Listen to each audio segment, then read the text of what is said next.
ሳይንቲስቶችን ጉድ ስላሰኘ ተአምር የሆነ ነገር ነው ዛሬ የምነግራችሁ። ሰላም ቤተሰብ ሁሉ መልካም፣ ሰላም ወንድሜ ሁሉ ሰላም አለን። ስለ ዥንጉርጉር ጅብ ነው ዛሬ የምናየው። ዥንጉርጉር ጅብ ሳይንቲስቶች እስከ አሁን ድረስ አሁንም ድረስ በጣም እስካልቀረቡ ድረስ ጾታቸው መለየት አይችሉም። በጅብ መንጋ ውስጥ የበላይዋ ሴት ነች። ከትልቁ ጅብ ትንሿ ሴት የበለጠ ስልጣን አላት። ዛሬ በጣም ተአምር ነው የምነግራችሁ። ወንዱና ሴቱን አትለያቸውም። ልክ እንደ ወንዱ ሴቷን ብልት አላት የሚታይ።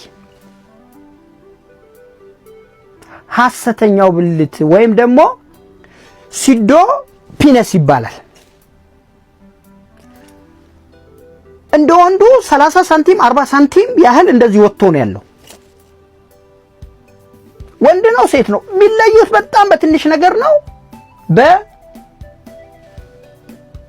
በዘር ፍሬው ብቻ ነው የምትለያቸው። እሱም ተጠግተ ካልሆነ አይለዩ። ፎሎ ያደርጋችሁ ቤተሰብ።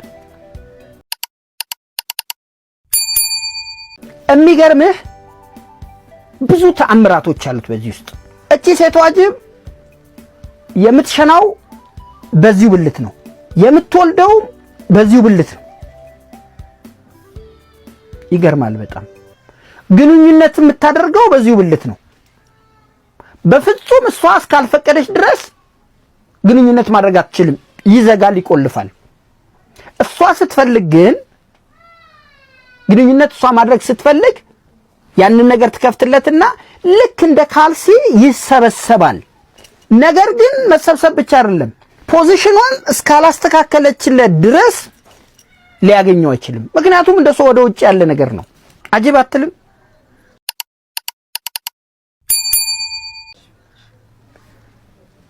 ገራሚው ነገር ሴት ጅቧ የመጀመሪያዋ ጊዜ ከሆነ ለወሊድ በጣም ትቸገራለች።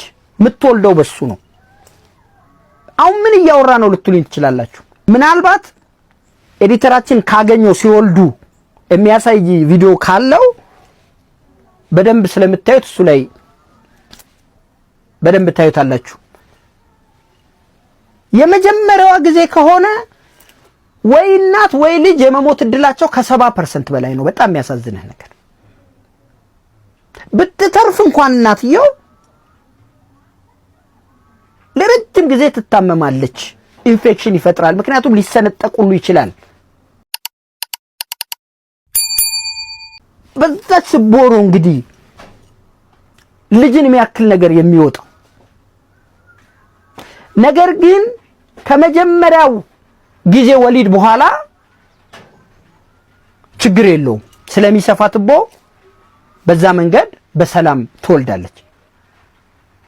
እና ብዙዎቻችን ስናየው ወንዱ ጅብ የሚመስለን ሴቷ ነች። ፊዚካሊ እሷ ትገዝፋለች። የቴስቶስትሮን መጠኗ ሴቷ ላይ በጣም የበዛ ነው። ወንድ ነገር የሚያጫውታት እሷ ነች። እና ገራሚው ነገር ግን ሁሌ ጅብ ሲባል የምናስበው እኛ የሞተን ያገኘን ነገር የሚበላ አይደለም። ጅብ 95% አድኖ ነው የሚበላው። የዚህ የመንጋጋው ጥንካሬ የጅብ የትኛውንም አጥንት ቀልጥሞ ይመጣል አቅም አለው። እንደምናናንቀው አይደለም ጅብ። እና ወላለዷ ላይ በጣም ታሳዝናለች። እንደሚመቻችሁ ተስፋ አደርጋለሁ። አመሰግናለሁ።